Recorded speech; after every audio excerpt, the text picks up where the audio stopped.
दक्षिणी और central Gaza में इजरायली हवाई हमलों में मंगलवार रात 60 से ज्यादा फिलिस्तीनी मारे गए। इसके अलावा इजरायल द्वारा घोषित सुरक्षित क्षेत्र पर भी हमला किया गया है। इजरायली हमले की जानकारी फिलिस्तीनी स्वास्थ्य विभाग के अधिकारियों ने दी।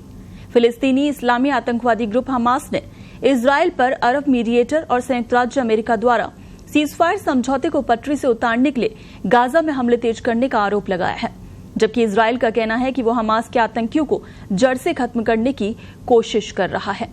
फिलिस्तीनी स्वास्थ्य अधिकारियों ने दावा किया है कि गाजा में इजरायली हमलों में कम से कम 60 लोगों की मौत हो गई। इजरायली इस बार हमलों ने भूमध्य सागरीय तट से लगभग 60 स्क्वायर किलोमीटर की दूरी को कवर करते हुए सुरक्षित क्षेत्र को प्रभावित किया, जहां इजरायल के कहने पर फिलिस्तीनियों ने शरण ली थी। खान यूनिस नासिर अस्पताल के अधिकारियों ने बताया कि मंगलवार को सबसे घातक हमला मुवासी के दक्षिणी शहर खान यूनिस के बाजार की दुकानों पर हुआ, जो उस इलाके के केंद्र है। साथ ही राहत शिविर शरणार्थियों से भरे थे। इस हमले में 17 लोगों की मौत हो गई। इजरायल का कहना है कि वो हमास के आतंकवादियों का पीछा कर रहा है, जो हमलों के बाद अंडरग्राउंड टनल नेटवर्क को उखाड़ने के बाद नागरिकों के बीच छुपे हुए हैं।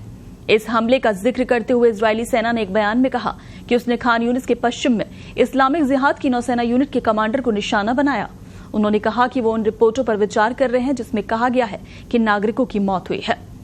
इजरायल ने शनिवार को हमास के शीर्ष सैन्य कमांडर मोहम्मद डेफ को निशाना बनाकर हमला किया था। गाजा के स्वास्थ्य अधिकारियों के अनुसार उस विस्फोट में 90 से अधिक फिलिस्तीनी मारे गए, जिनमें बच्चे भी शामिल थे। अभी तक ये पता नहीं चल पाया कि डेफ मारा गया या नहीं। इजरायल ने ताजा हमला उस वक्त किया जब हमास और इजरायल के बीच सीजफायर प्रस्ताव पर विचार किया जा रहा है। इस पर हमास ने कहा कि 9 महीनों से चल रहे युद्ध को खत्म करने के लिए बातचीत जारी रहेगी, भले ही इजरायल ने मोहम्मद डेफ को निशाना बनाया हो। कई अंतर्राष्ट्रीय मीडिएटर इजरायल और हमास के बीच समझौता कराकर लड़ाई रोकने का प्रयास कर रहे हैं और गाजा में आतंकवादी ग्रुप द्वारा बंधक बनाए लगभग 120 इजरायली नागरिकों को रिहा कराने की कोशिश कर रहे हैं। स्वास्थ्य मंत्रालय के अनुसार 7 अक्टूबर को इजरायल और हमास के हमले से शुरू हुए युद्ध में गाजा युद्ध क्षेत्र में 38,600 से अधिक लोग मारे गए। युद्ध ने तटीय फिलिस्तीनी क्षेत्र में मानवीय तबाही मचा दी है।